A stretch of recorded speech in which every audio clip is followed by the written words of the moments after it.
This is Ryan McKinnell with MMA Madness, sitting down with Roy Big Country Nelson. How you doing today, Roy? Good. Good. Good. How's training been coming? Training's going good. Now, where are you training out of? You training in Lions Den? I'm actually training in Vegas. Okay. So I every once in a while I'll go up to and talk to see Ken and just kind of over the phone, just talk to what we're going to work on, just because we're all professional. Right. So. No, what are your feelings about next season? Before we get into this weekend, how's I talked to John. Basically you guys are going to be there next year. You looking forward to some of the new talent that might be coming in? Well, we got John, Pat should still be there. Yeah. Myself. I think the only spots that are kind of open left is the 85.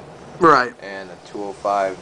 Vernon still might be there. Right. I think he just has to kind of like fight for a spot.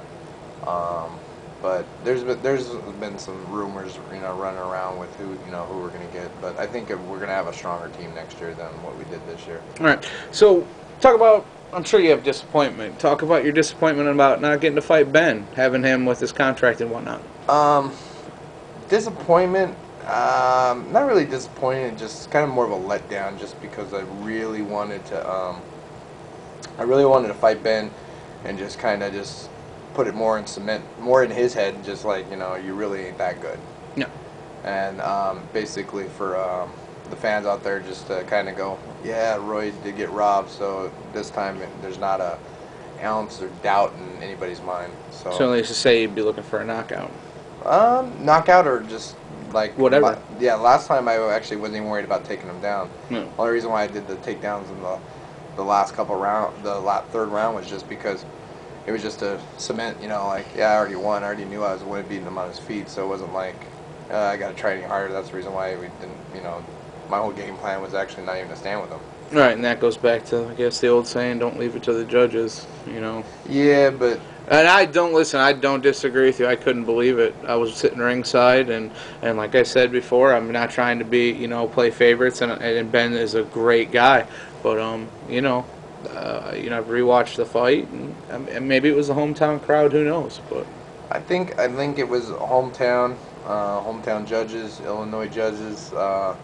They needed the Silverbacks to win.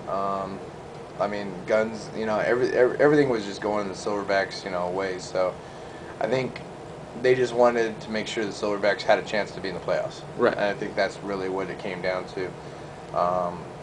But overall, I mean, like in my head, if there was even a doubt, or I would probably done 10 times more than what I did. Right. But I was already in my head going, I already won, and that was in the second round. I'm like, oh, I won. You couldn't win the first round because of the point.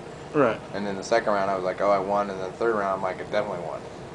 So, who have you been training with coming up with your fight with Patel? Actually, I've been training with a couple of my guys, Dave Graham, Brian Childs, they're these new up-and-comers, and Adam Liston, and then the big boys, I got Eric Pele, Big E, and then Dan Evison, and a couple other guys just training out of Vegas. Cool. Eric's shown a lot of improvement over his. How's he for a sparring partner? He's good. He hits hard. So big dude, and he's a big guy. I thought he was much better at when he was 320, 330. But where can you fight? Very few places. I think it's a good thing for him to come down to 265. But yeah, I think lately he's been packing on the muscle. So he's actually getting being a solid 265 versus being the 340 dropping down to 265 and not really carrying that much weight. Right, and you could see that in his last fight. Yes, there was still some skin there, but the genuine effort that he put in to lose that weight, and then after that, it's all tightening.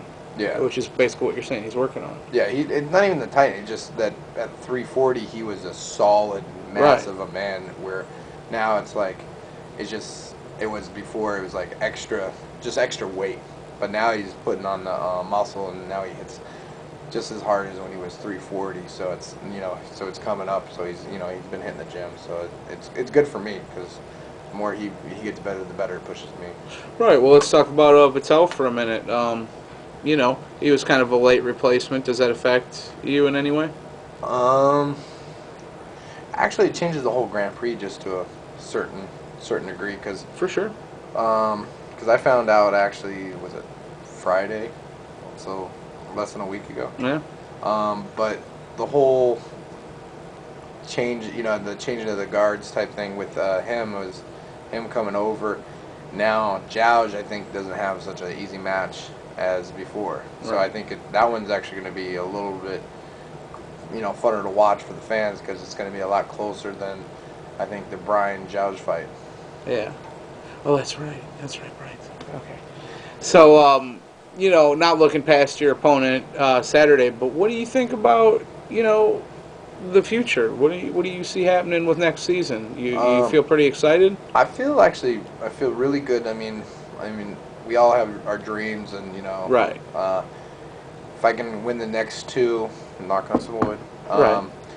I'll be the IFL heavyweight champ, and then next year, hopefully, we're still with the team, and then we win the ring next year, and then still got the belt. Come back and do the Grand Prix. And do the Grand Prix, and then IFL might be one of those things that, like, for the Grand Prix, might be able to fight other champions of other organizations, which I would love to.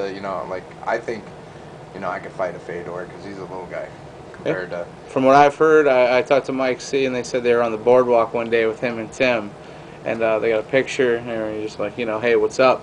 But they couldn't believe at how small Fedor is. Well, he's a 220. I mean, just the scale just tells me it's two. I mean, there's a difference between a 220 guy and like somebody that's like me, where I'm actually getting bigger. Yeah. But I've been putting on more muscle, but I'm 260 and I can move like a 205er. Yeah, but but Fedor has that reputation for a reason. Not to say one way or the other. It'd be an honor for you to fight him. Oh, anybody over 200 pounds can hit hard. Yeah.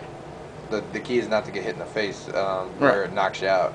But I mean, as you can see in all my fights, I mean, I've been hit and hit and hit. But the key for me is not to get hit in the butt. Hey, man, you took the hardest shots from the biggest heavyweight, the guy that's just creaming people left and right. So that's a testament to your chin. That's true. And then if you look at, I think he's the only one that's ever been rocked in the IFL by me, where he got a little Fedor by Fujita, yeah, Kazurugi Fujita. But yeah, a little bit of some of that. You talked about cross promotion. You think that's something the IFL is going to be willing to do? I think if the cross promotion is always good, because I mean the NFL does it, right. Major League Baseball does it. It's good for the sport. I think the only cross promotion that probably will never happen is UFC, just because UFC has such tight reins on their own thing, which it's like their own league of itself. Yeah. But that leaves the door open for everyone else to form, fights that fans want to see. There are a lot of fights out there that fans want to see that, even, think of the 185-pound division right now with Anderson Silva. And they got Philo in the WEC. Now, that's their own organization, and I, for the life of me, can't figure out why they're not bringing up Philo to fight Anderson, So, yeah, it's got to raise questions. I'm not, like I said, I'm not UFC bashing or anything. I just, I was talking, with a lot of these guys, and I don't think the IFL fighters get enough credit.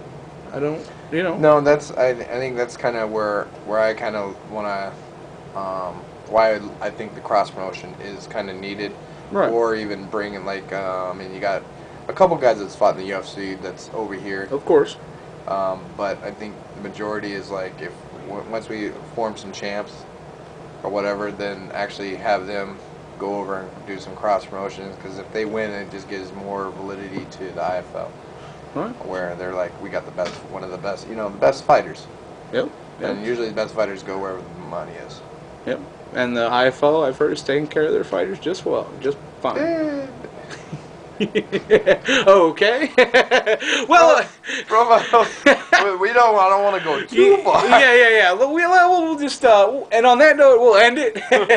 And Roy, I want to thank you for sitting down with MMA Madness and taking the time. I know you're a busy dude, so I appreciate you having me. Good luck on Saturday, and hopefully see you in the finals. Okay, cool. Thanks. Yep.